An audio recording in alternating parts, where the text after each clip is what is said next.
The Assessor of Success by O. Henry. Hastings Beauchamp Morley sauntered across Union Square with a pitying look at the hundreds that lolled upon the park benches.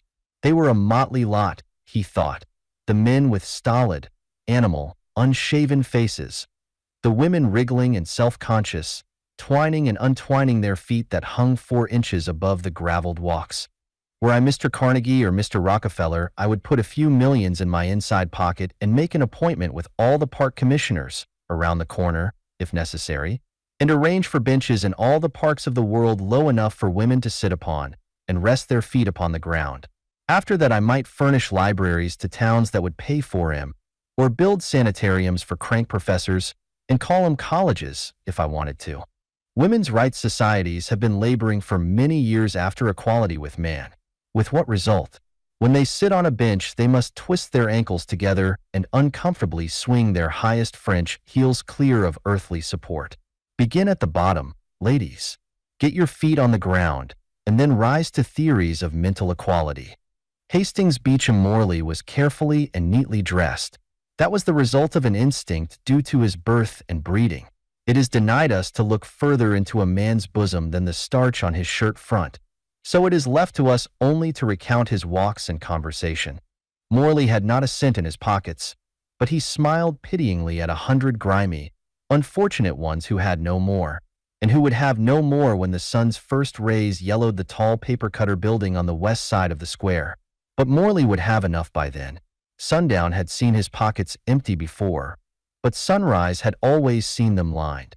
First he went to the house of a clergyman off Madison Avenue, and presented a forged letter of introduction that holily purported to issue from a pastorate in Indiana. This netted him $5 when backed up by a realistic romance of a delayed remittance.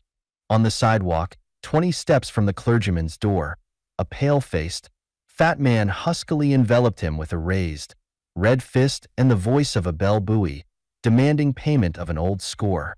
"Why, Bergman, man," sang Morley dulcetly, "is this you? I was just on my way up to your place to settle up. That remittance from my aunt arrived only this morning. Wrong address was the trouble. Come up to the corner and I'll square up. Glad to see you. Saves me a walk." For drinks placated the emotional Bergman. There was an air about Morley when he was backed by money in hand that would have stayed off a call loan at Rothschild's. When he was penniless, his bluff was pitched half a tone lower, but few are competent to detect the difference in the notes. "You gum to mine Blaze and bay me tomorrow, Mr. Morley," said Bergman. "Excuse me dat I done you under street, but I have not seen you in Dreamont." Prosed. Morley walked away with a crooked smile on his pale, smooth face. The credulous, drink-softened German amused him. He would have to avoid 29th Street in the future. He had not been aware that Bergman ever went home by that route. At the door of a darkened house 2 squares to the north, Morley knocked with a peculiar sequence of raps. The door opened to the length of a 6-inch chain, and the pompous, important black face of an African guardian imposed itself in the opening. Morley was admitted. In a 3rd-story room, in an atmosphere opaque with smoke, he hung for 10 minutes above a roulette wheel. Then downstairs he crept, and was outsped by the important Negro, jingling in his pocket the 40 cents in silver that remained to him of his $5 capital. At the corner he lingered, undecided. Across the street was a drug store, well lighted, sending forth gleams from the German silver and crystal of its soda fountain and glasses. Along came a youngster of 5, headed for the dispensary, stepping high with the consequence of a big errand, possibly one to which his advancing age had earned him promotion. In his hand he clutched something tightly, publicly, proudly, conspicuously. Morley stopped him with his winning smile and soft speech. "Me," said the youngster. "I'm doing to the drug tour for Mama. She gave me $1 to buy a bottle of Medicine." Now, said Morley. "Such a big man, you are to be doing errands for Mama. I must go along with my little man to see that the cars don't run over him. And on the way we'll have some chocolates. Or would he rather have lemon drops?" Morley entered the drugstore leading the child by the hand. He presented the prescription that had been wrapped around the money. On his face was a smile, predatory, parental, politic, profound. "Aquapora, 1 pint," said he to the druggist. sodium chloride, tin grains, fiat solution. And don't try to skin me, because I know all about the number of gallons of H2O in the Croton Reservoir, and I always use the other ingredient on my potatoes. 15 cents, said the druggist, with a wink after he had compounded the order. I see you understand pharmacy. $1 is the regular price. To goals, said Morley, smilingly. He settled the wrapped bottle carefully in the child's arms and escorted him to the corner. In his own pocket, he dropped the 85 cents accruing to him by virtue of his chemical knowledge. Look out for the cars, Sonny, he said, cheerfully, to his small victim. 2 streetcars suddenly swooped in opposite directions upon the youngster. Morley dashed between them and pinned the infantile messenger by the neck, holding him in safety. Then from the corner of his street he sent him on his way, swindled, happy, and sticky with vile, cheap candy from the Italian's fruit stand. Morley went to a restaurant and ordered a sirloin and a pint of inexpensive Chateau Brule. He laughed noiselessly, but so genuinely that the waiter ventured to premise that good news had come his way. Why, no, said Morley, who seldom held conversation with anyone. It is not that. It is something else that amuses me. Do you know what 3 divisions of people are easiest to overreach in transactions of all kinds? Sure, said the waiter, calculating the size of the tip promised by the careful knot of Morley's tie. There's the buyers from the dry goods stores in the South during August, and honeymooners from Staten Island and— Wrong, said Morley, chuckling happily. The answer is just men, women, and children. The world, well, say New York, and as far as summer boarders can swim out from Long Island, is full of greenhorns. 2 minutes longer on the broiler would have made this steak fit to be eaten by a gentleman, Francois. If yes, tinks it's on de bum, said the waiter. Oil. Morley lifted his hand in protest, slightly martyred protest. It will do, he said, magnanimously. And now, green chartreuse, frappé, and a demi-tasse. Morley went out leisurely and stood on a corner where 2 tradeful arteries of the city cross. With a solitary dime in his pocket, he stood on the curb watching with confident, cynical, smiling eyes the tides of people that flowed past him. Into that stream he must cast his net and draw fish for his further sustenance and need. Good Isaac Walton had not the half of his self-reliance and bait lore. A joyful party of 42 women and 2 men fell upon him with cries of delight. There was a dinner party on where had he been for a fortnight past. What luck to thus run upon him! They surrounded and engulfed him. He must join them, tra-la-la, and the rest. One with a white hat plume curving to the shoulder touched his sleeve and cast at the others a triumphant look that said, "See what I can do with him," and added her queen's command to the invitations. "I leave you to imagine," said Morley, pathetically, "how it desolates me to forego the pleasure. But my friend Carruthers, of the New York Yacht Club, is to pick me up here in his motor car at 8. The white plume tossed, and the quartet danced like midges around an arc light down the frolicsome way. Morley stood, turning over and over the dime in his pocket and laughing gleefully to himself. "Front," he chanted under his breath. "Front does it. It is trumps in the game.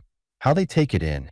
Men, women, and children forgeries, water and salt lies, how they all take it in."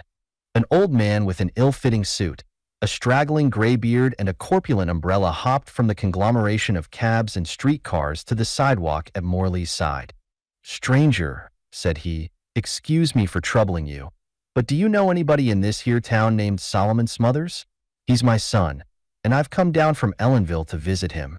Be darned if I know what I done with his street and number." "I do not, sir," said Morley, half closing his eyes to veil the joy in them. "You had better apply to the police." "The police," said the old man. "I ain't done nothing to call on the police about. I just come down to see Ben. He lives in a 5-story house. He writes me. If you know anybody by that name and could—" "I told you I did not," said Morley coldly. "I know no one by the name of Smithers, and I advise you to—" "Smothers, not Smithers," interrupted the old man hopefully. "A heavy-set man, sandy-complected, about 29, 2 front teeth out, about 5 foot." "Oh, Smothers!" exclaimed Morley. "Sol Smothers? Why, he lives in the next house to me. I thought you said Smithers. Morley looked at his watch. You must have a watch. You can do it for $1. Better go hungry than forego a gunmetal, or the 98-cent one that the railroads, according to these watchmakers, are run by. The Bishop of Long Island, said Morley, was to meet me here at 8 to dine with me at the Kingfishers Club, but I can't leave the father of my friend Sol Smothers alone on the street. By Street Swithin, Mr. Smothers, we Wall Street men have to work. Tired is no name for it. I was about to step across to the other corner and have a glass of ginger ale with a dash of sherry when you approached me. You must let me take you to Sol's house, Mr. Smothers. But before we take the car, I hope you will join me in. An hour later, Morley seated himself on the end of a quiet bench in Madison Square, with a 25-cent cigar between his lips and $140 in deeply creased bills in his inside pocket. Content, light-hearted, ironical, keenly philosophic. He watched the moon drifting in and out amidst a maze of flying clouds. An old, ragged man with a low-bowed head sat at the other end of the bench. Presently the old man stirred and looked at his bench companion. In Morley's appearance, he seemed to recognize something superior to the usual nightly occupants of the benches.